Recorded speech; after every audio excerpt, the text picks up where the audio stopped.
So what's up mga kaidol, nagbabalik si Banati Doy mga kaidol, ang resbacker ng mga fake news mga kaidol. Tamang-tama po yung sinasabi ni Commodore Tariela mga kaidol, no? Oo, piliin natin ng mabuti na tumatakbo na senador ngayon mga kaidol, na kung sinong sumusuporta sa West Philippine Sea mga kaidol. At huwag tayo basta-basta pumili mga kaidol.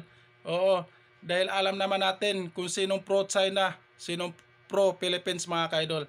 At dapat lang sa Pro Philippines po tayo mga kaidol.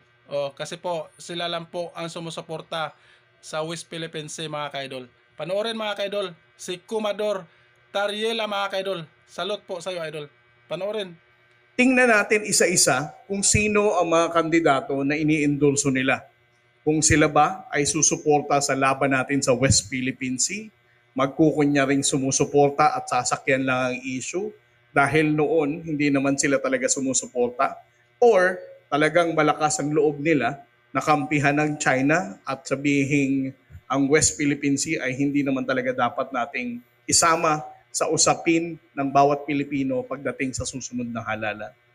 Let this be a learning experience for us to make sure that those people who will be elected in May are those senators, congressmen, and local government executives na susuporta at titindigan pagdating sa usapin ng West Philippines.